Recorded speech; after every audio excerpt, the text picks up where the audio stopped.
motivation in motion. Own your moment and get better today.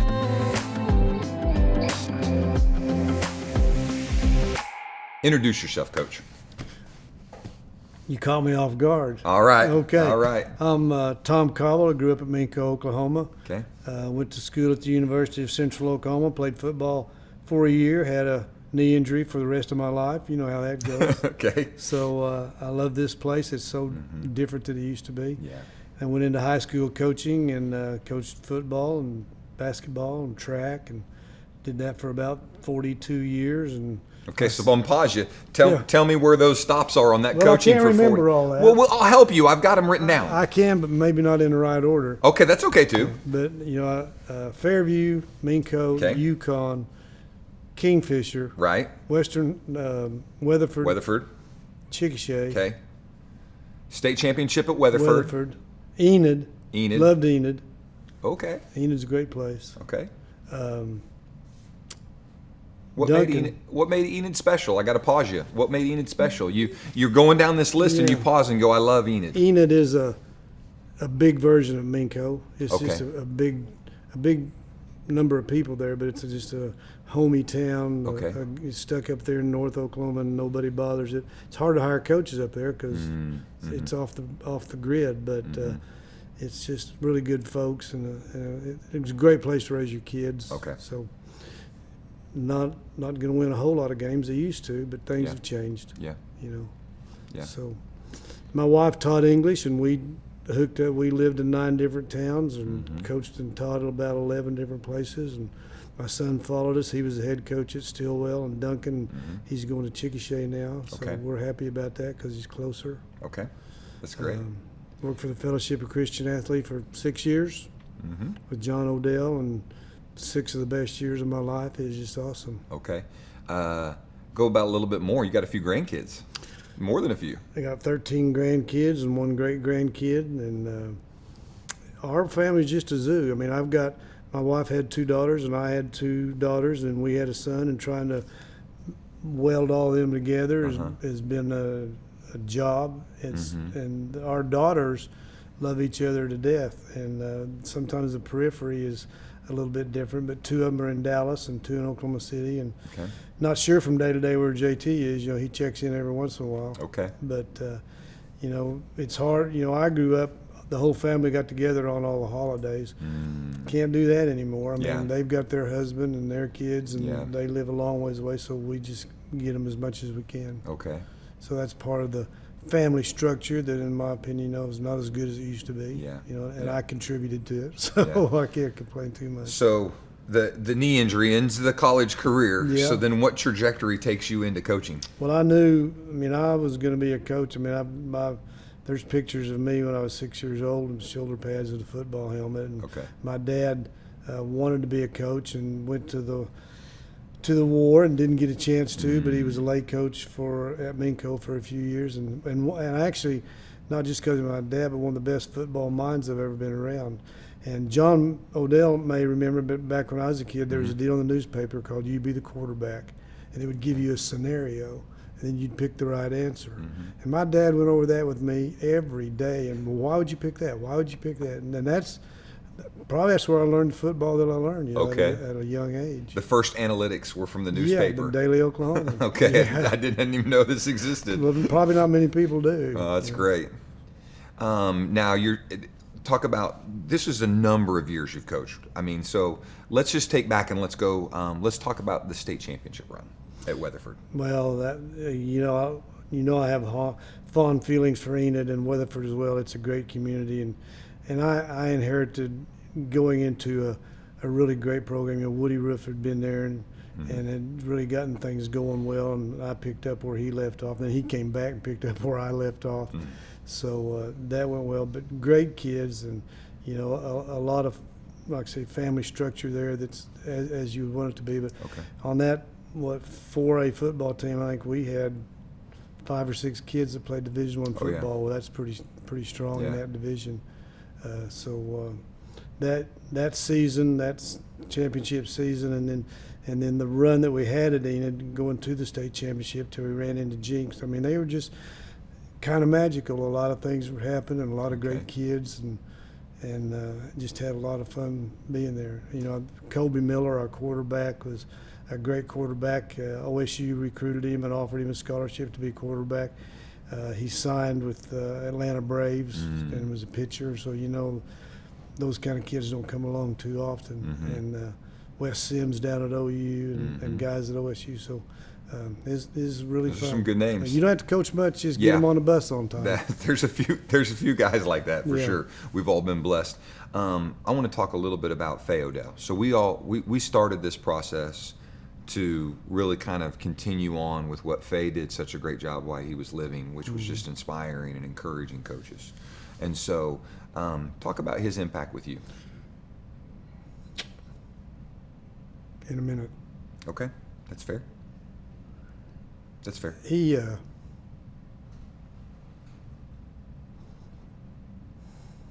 turn around. Faye was the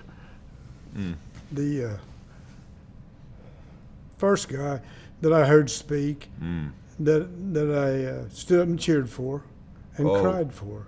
Wow. Different speeches.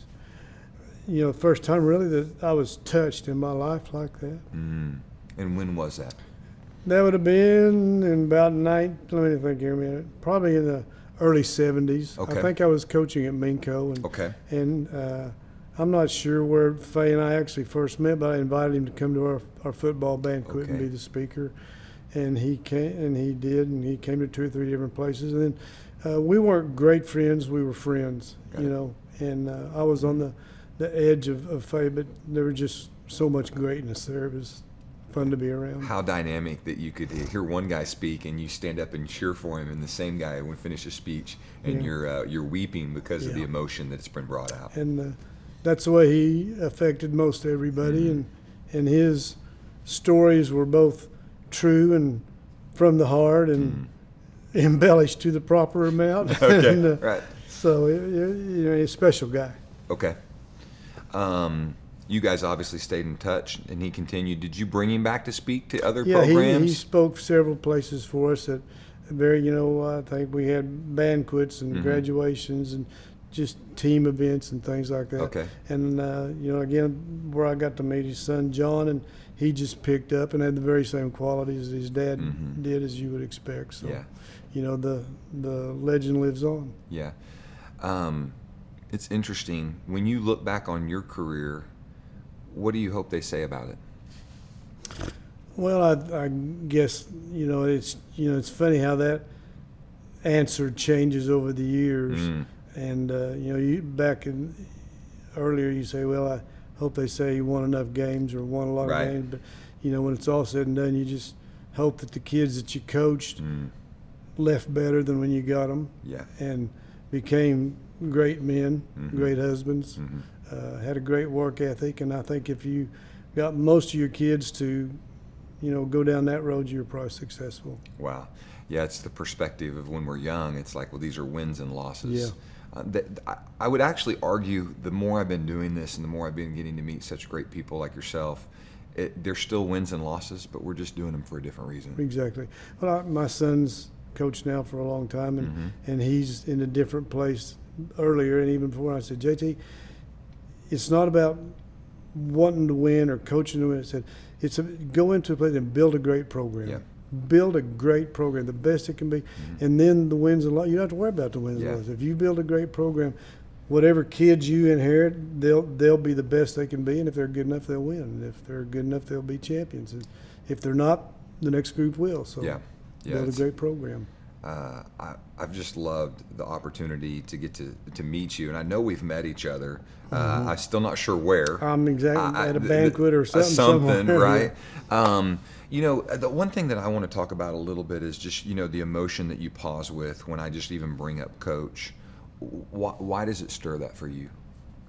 It just takes me back to those speeches that he had and those experiences. I mean, he just went down a road in life that was so unique, and the good Lord blessed him in that respect, and then gave him the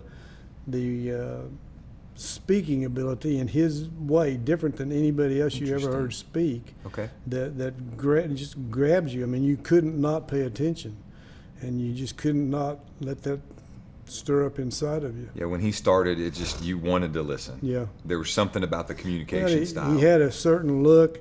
I don't think he had a speech impediment, but it was different than the way most guys speak, and it just grabbed you. Wow. You know, it's interesting, of all the coaches we've had in here, that's the most unique description of that. So I thank you for sharing it, because I think that will honor Coach. If you were to encourage not just your son, but just other coaches, myself and others that are out there doing it, what's some tips that you would tell us after all these years that we get caught up in the wrong stuff? Well, you know, you hear it so many times, and you really got to be yourself. And of course, coaches are great copiers. And you go to clinics, and when I was a young coach, I visited, Barry Switzer and the guys up at OSU at that time, and you want to emulate them to a certain extent, but you got to be yourself. Wow, that's great. And I think you take the best parts of guys that are successful and figure out how you can weave it into who you are, but you can't be them or someone else, or you can't change. So take what you get from those great coaches and great men and use it. It is weird, as coaches, we do go to these clinics, and it's like probably the ultimate, copycat league in the world, right? Of football, right? It penetrates all over different levels. RPOs will never make it in the NFL, right? They'll just never make it, yeah, right? I mean, you hear that, right? You can't run a quarterback in the NFL. I mean, now they do it everywhere, right? That's an interesting quality that I want to teach men and women that I'm around on coaching staffs about. Is it's okay to copy maybe their plays, but be yourself doing it. Yeah. That's a great thought. Right. Yeah, I copied the wishbone from Barry Switzer. Right. And it was one of the things that made my career. I mean, it's not the best offense, but it fit me, fit the kids that I had, and allowed us to be successful. So that copy was good.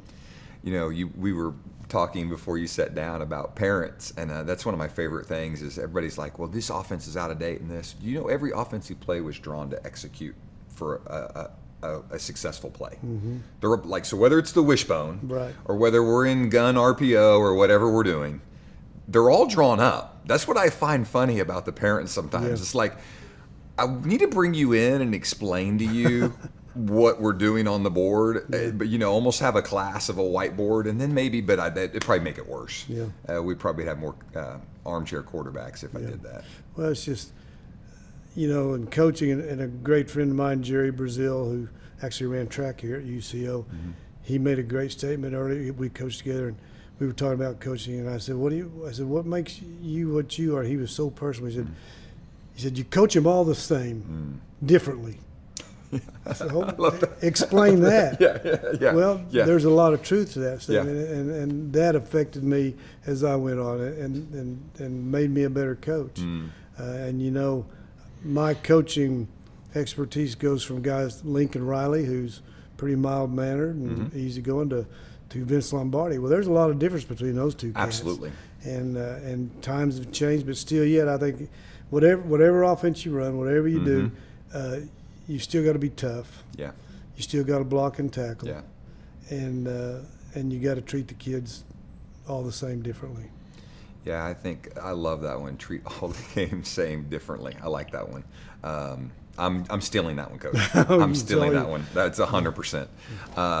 The other thing that I heard one time, I know you're a person of faith, and I love grace, right? And we all need grace. When was that time in your career where you're giving that player grace and grace and grace? Was there ever a time you're like, man, I'm so done with this kid. I'm done. And you did the right thing by continuing to let him come back. I've always had a pretty soft spot for kids. I know they're going to make mistakes, but I think when I went to Chickasha, and Chickasha is like a lot of communities, there's some rough kids there, and it's a great place. But we had some kids get in trouble. I had a coach on my staff, and he was a good coach, and he wasn't necessarily wrong, but he said, we got to get rid of him. He's a cancer. He said, if your answer to taking care of this kid is get rid of him, that ain't the answer. Yeah.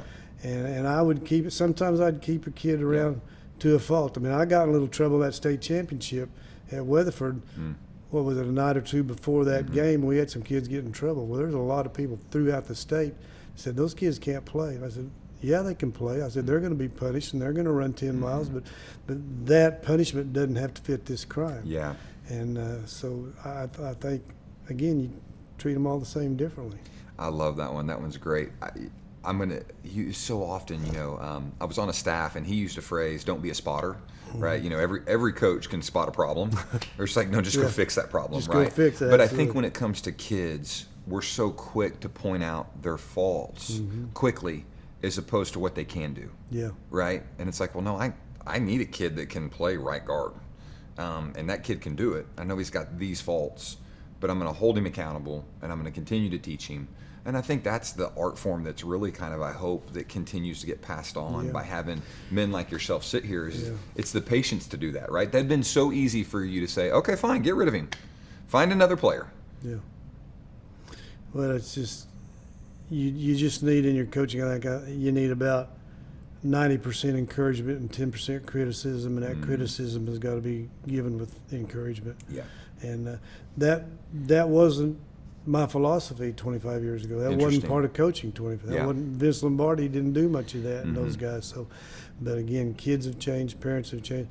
Kids have changed and they haven't. They still want to be disciplined. They still want to be worked hard. But you got to be careful. Let's talk about that a little bit because that's come up several times on our conversations on the couch here. Is I don't think kids have changed very much. I don't think so either. I think the world's changed a whole bunch. But when we really get into a program with some of the staffs that I've been on and we're doing the right thing, those same changes that we did 30 years ago are still taking place. Yeah. And we're doing them very similar. This right here is killing kids. They have so many influences that mom and dad and coach can't control. And that's it's not what caused me to get out of coaching, but when I would go the last couple of years of my career and I'd go home and Lita said, have you seen what's on Facebook? I walked in the door and I was already being critiqued before I got home on Facebook. Well, and so were the kids. And, cell phones, all the things that come with those kind of things, it's just, it's overwhelming to kids. It's overwhelming to coach. I remember the first time I made kids put their cell phones in a box when we went on a trip. They couldn't use them on the phone. Well, I about got fired. Wow. Mom and dad, I want to be able to call him whenever I want to call him, and him call me, and so there's some adjustment that had to be made. Wow. No, I do think you're right. I think there's a lot of noise. It's interesting. I always call it that device is a false approval, right? Because I can find someone that's like-minded like me and things that I like that will say, "Oh, Todd, you're good at that," and they'll encourage me and they'll do that, but it's fake. Yeah. I don't know him. I haven't met him. It might even be a robot these days, right? Yeah. Oh, absolutely. And so what I think it's interesting is can we get kids out of that and connect? And that's what I always think that's so beautiful about sports or being a coach is like, I actually don't want a team where everybody's the same, right? Absolutely. I think that's a mistake young coaches make. Absolutely. They're trying to create clones. Yeah. And I'm like, no, I think what makes sports great is the respect for the diversity that comes into the huddle. Right, it's one of my favorite things. Like, so I'm a little old school. So I'll tell you, I want to ask you this question. I wish we could go back to the huddle. Yeah. Because I loved the huddle. The huddle to me was a little bit like my faith. Is I was going to get in the huddle. It's a diverse group of people with different assignments. Then we're going to put a plan together, right? Then we're going to go leave it with a purpose. And I feel like now it's like, okay, we're spread out. And I just loved, there was something about it still gives me chills. Yeah. That if we, even as grown-ups, if you called a huddle and we got in it and we had this diverse group of humans in there with all different assignments, then we draw up a play and we leave there with an intended purpose. I just think it's one of the most beautiful things. It is. And diversity it's what makes you great as an organization or a country or whatever it is. Even, diversity in your spiritual life. And one day I was coaching Reno and went into a team meeting, and I hadn't noticed before. I don't know why, but I looked at the team, and over here was, we have a big amount of Native Americans. Well, they were all sitting there together, and over here had our group of black athletes were sitting over here. And up here was the kids from the east side of town. And over here was the white kids. And I said, guys, we don't even know each other. Look at the way we're sitting. I said, you guys figure out how to fix this the next time we meet. I don't want to see this anymore. And I don't know, they did. So when we came back the next week, in our team meeting on Thursday, it wasn't like that. Everybody was mixed and mingled and whatever. But if you don't watch out, and I understand why, they'll all come together in their different groups, and then you don't get that diversity. Yeah. You don't get the best from each group or the best from each kid. Right. So I know you're not officially retired. Because we were trying to recruit you and your son and everybody to come help us at my current staff. But I want to talk about that. Why are you still doing it? Well, I think I have something to offer. I love to be around coaches, the greatest people in the world, other than the kids. Yeah. It's just, it doesn't make me younger, but it makes me feel good to be able to go and visit with the kids and talk to them and still have a little bit of influence. And I still love the game. You got to love the game. Oh, yeah.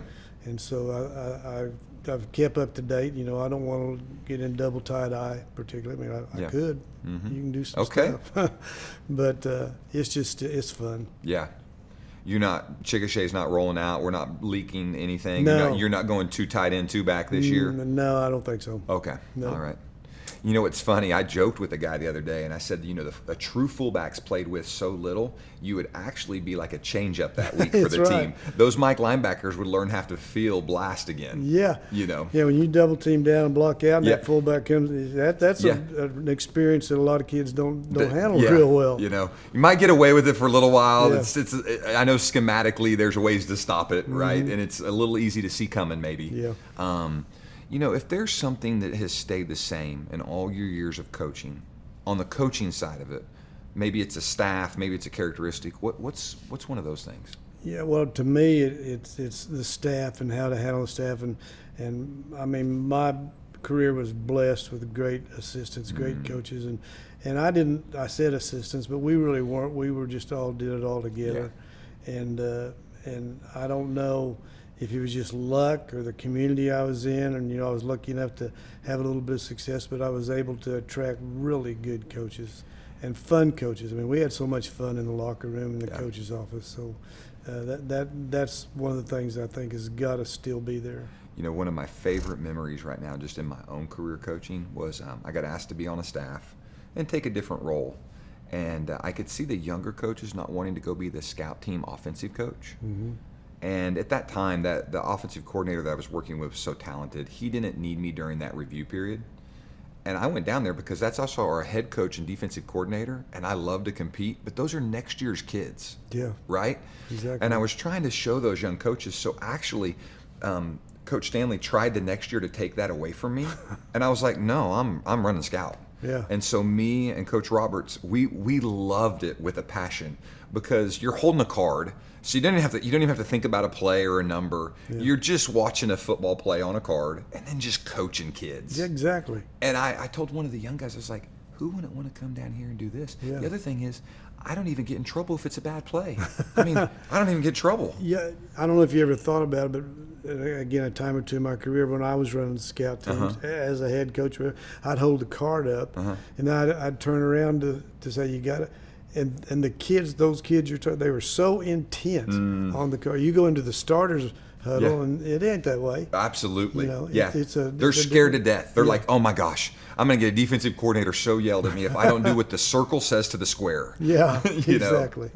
And then my favorite is, again, we go back to talking about attacking kids. You got to be careful. Now they print these cards out of huddle, and I was on a staff where it was drawn wrong in huddle, right? And, of course, video, and now everything's live, and I'm like, no, I promise, Coach, we're running it how the card is. I don't think you want us to run it how the card is, but I'm running it on the card. Yeah. And that's a great thing. I think one of my favorite things of being about a program is the kids that go do that that are never probably going to dress on a Friday night to a meaningful play, but to them those are meaningful plays. And as a coach, you've got to make sure it's part of the deal. You got to make sure it's part of the deal, right? I don't know where the clinics don't focus on that. Like, there should be a clinic of how we coach kids. Sure. and scout team and all those things, right? Yep. You want to run that clinic with me? Yeah, That's what we'll we do should that. do. We'll do that. We'll suck John Odell into it, and that way he can get a whole bunch of people. I think we should do a clinic on all the stuff we think that those first-year coaches that they don't want to do. Right. So it was amazing to me how many early young coaches, they want to coach the starters. Yeah. They want to coach the all-district. They don't want to coach the sophomores, the freshmen. And, man, you got to get over that. Yeah. I mean, if you're a coach, the lower you could go down. I mean, I used to go to those Little League coaches and their players, and that's as much fun as anything. Yeah. It's fun.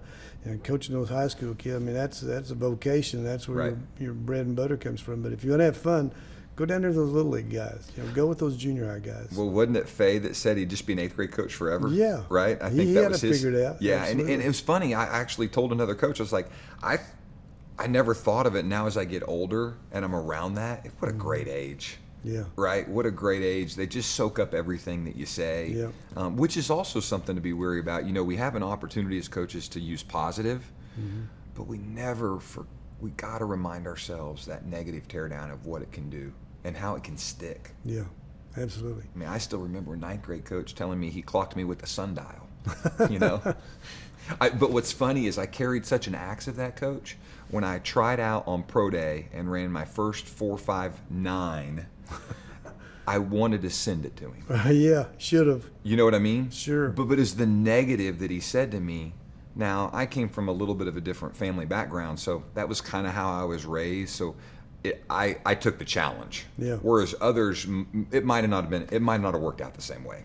Yeah, and absolutely. I mean, some kids respond better to some negative feedback, and there's no doubt about it. And like I said earlier, encouragement goes a long, long ways. But you got to show some emotion. You got to let them know when they did it wrong. Yeah. And you expect them to do it right. So it was funny. We were at what I call it. I don't even call it football, but we're doing the typical 7-on-7 spring and off season, and I could see our kids with zero passion. And I don't coach defense on the current assignment I'm on. I just couldn't handle it. Yeah. It's so funny. As I get older, I kind of want to take the calm and goat approach, but then God just wired me in such a way. It's like, if we're going to be out here and we're keeping score, let's care about it. Yeah. And I can handle losing, but I can't handle losing without trying or passion. Right. But one of the things, I don't know where I picked it up, but when I talked to a team of kids, says, what happens to water at 211 degrees? Nothing. What happens when you add one more degree? You can build skyscrapers, you can drive trains, it boils, there's steam, there's something going on. 1 degree. And as an athlete, you got to figure out how to access that 1 degree. That's a great one. Because everybody operates at 211 degrees. If you can figure out how to go to 212, you're a world champion. Man, you're giving me nuggets all over the place. I'm still in that one too, Coach. Okay, last thing. Anything you want to share to pass on that legacy and tradition to coaches that are still doing this for Coach Odell? Well, I think as you grow in your coaching career, I think almost all coaches took the same growth rate as I did. You've got to figure out that, again, you build a great program, you treat them the same differently, and you just have to develop a passion for wanting those young players to grow into great men, whether it's on the practice field, the game field, the classroom, downtown at Walmart. You're coaching them everywhere. 100%. I can't thank you enough. There's clearly still fire in the belly. So I'm glad that you're still doing it, regardless. And so we keep doing it until you don't feel like doing it. Yeah, I'm going to tell you what, you got to be a real man to say, hey, I'm a fighting chick. I guarantee you. I love it. I love it. Thank you, My Coach. pleasure, you bet. It was my pleasure.